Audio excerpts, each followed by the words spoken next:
नमस्कार, स्वागत छ गाजार रेसिपी किचनमा हजुरहरूलाई। सधैँ जसो आज पनि म हजुरमाझ एउटा युनिक रेसिपी लिएर उपस्थित भइसकेको छु। आजको रेसिपी चाहिँ भिटामिन ए ले भरिपूर्ण रेसिपी छ, बेबीहरूको लागि पनि दिन मिल्छ।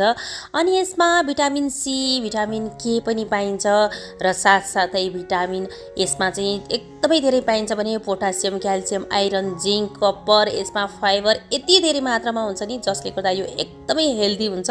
खानको लागि पनि यो विन्टर सिजनमा चाहिँ सिजनको बेला पनि छ, एकदमै मिठो पनि हुन्छ। आउनुस् कसरी बनाउने, यसलाई मैले मिठो र छिटो घरकै सामग्रीले कसरी बनाउन सकिन्छ त्यसको डिटेल भिडियो बताउने छु हजुरलाई।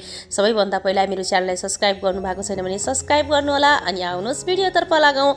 सबैभन्दा पहिला मैले 1 चम्चा आधा घिउ राखेँ अनि त्यसपछि चाहिँ मैले यसमा जुन क्यारेट थियो ग्रेटेड गरेर यसलाई राम्रोसँग धोएर यसलाई ग्रेट गरेर राखेको छु, कोरेर राखेको छु। अनि त्यसलाई चाहिँ लगभग 2 कप जति थियो, यसलाई राखेर मैले फ्राई गर्न जाँदैछु।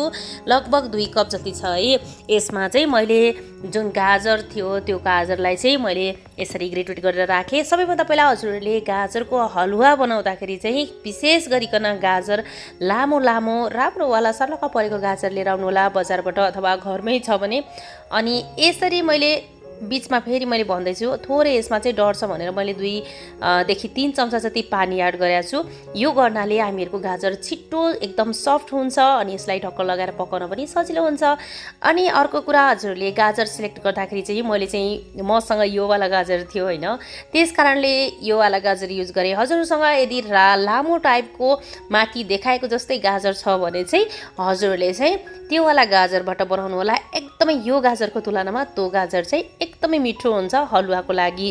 अब यसरी यो हामीहरूले चाहिँ यसलाई राम्रोसँग यसरी फ्राई गरिसकेपछि चाहिँ अब घिउमा राम्रोसँग फ्राई भयो भनेपछि चाहिँ अब यसलाई चाहिँ मैले दुधमा लगभग 2 कप मैले यसमा दुध राखेँ अनि यसलाई चाहिँ मैले फ्राई गर्न जाँदैछु। फ्राई भन्नाले यसलाई चाहिँ पकाउन जाँदैछु, सरी।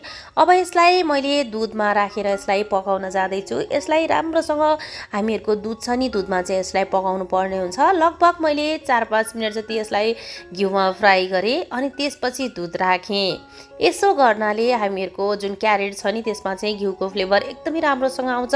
लास्टमा खाँदाखेरि चाहिँ यसको स्वाद एकदमै मिठो हुन्छ। अब यसरी दुधलाई पनि छोपी पकाउनु पर्ने हुन्छ। पकाउँदै गएपछि चाहिँ हामीहरूको जुन दुध छ नि त्यो पनि सर्लक्क सुक्छ, यसरी सुक्छ। अनि यसरी सुकिसकेपछि चाहिँ फेरि पनि हजुरहरूले चाहिँ जुन गाजर पाकिसकेको छैन भने फेरि पनि एड गर्नुपर्ने हुन्छ। गाजर पकाउनको लागि दुध हाल्दै पकाउँदै गर्नुपर्ने हुन्छ। अब फेरि मैले यसमा चाहिँ 1 कप जति फेरि दुध थपेँ। यसरी दुध थपेर फेरि पनि पकाउन जाँदैछु। गाजरको हलुवा नाम सुन्दा नै मलाई चाहिँ मुखैमा पानी आउँछ, किनकि यति मिठो हुन्छ नि। यसलाई बनाएर खाँदा चाहिँ घरमा बनाएको गाजर मलाई चाहिँ बाहिरको भन्दा पनि धेरै मनपर्छ। अब यसरी हामीहरूले यसरी घिउ यसमा चाहिँ घिउमा फ्राई गरिसकेपछि फेरि दुधमा चाहिँ राम्रोसँग पकायौँ। अब पकाउँदै गइसकेपछि हामीहरूको गाजर चाहिँ लगभग जस्तो पाकिसकेको छ।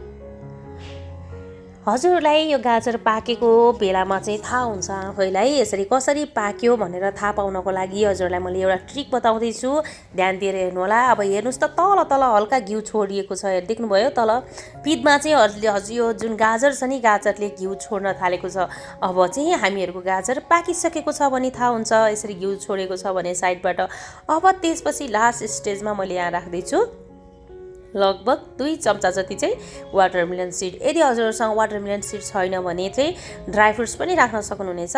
ड्राई फ्रुट्समा चाहिँ काजु, बदाम, पिस्ता, हजुरसँग के छ किसमिस मनपर्छ भने किसमिस पनि राख्न मिल्छ।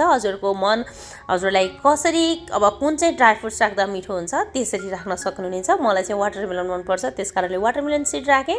हजुरहरूले चाहिँ यसरी आफ्नो हिसाबले राख्न सक्नुहुनेछ। अब यति गरिसकेपछि चाहिँ हामीहरूको गाजर एकदमै पाकेर रेडी भइसकेको छ। अनि त्यसपछि लास्टमा मैले कार्डमम पाउडर राखेँ, इलायची पाउडर। अनि त्यसपछि चाहिँ लगभग यसमा मैले आधा कपभन्दा अलिकति बढी यसमा चाहिँ मैले चिनी राखेँ। चिनी पनि हजुरहरूले आफ्नो स्वादको हिसाबले राख्न सक्नुहुनेछ। यसमा चाहिँ चिनी अब धेरै मनपर्ने व्यक्तिले अलि धेरै राख्न पनि सक्नुहुनेछ, अब कम मनपर्नेले चाहिँ कम पनि राख्न सक्नुहुनेछ। अनि एउटा कुरा हेल्दी बनाउन चाहनुहुन्छ भने चाहिँ हजुरहरूले मिश्रीलाई पिसेर राख्नुभयो भने त झनै राम्रो, एकदमै हेल्दी। मसँग चाहिँ थिएन, मसँग नभएको भएर चिनी राखेँ। यदि छ भने मिश्री राख्नु होला, नत्र भने म जस्तै गर्नु होला।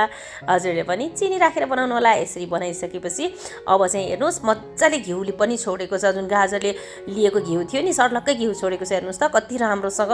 अब यसरी छोडिसकेपछि हामीहरूको गाजरको हलुवा चाहिँ एकदमै पर्फेक्टली पाकेको छ भन्ने थाहा भइसकेको छ। अब यसरी पकाउँदै पकाउँदै गइसकेपछि हामीहरूले लास्टमा चाहिँ गाजरको हलुवा रेडी भयो। आजको लागि यति नै। Okay, bye bye.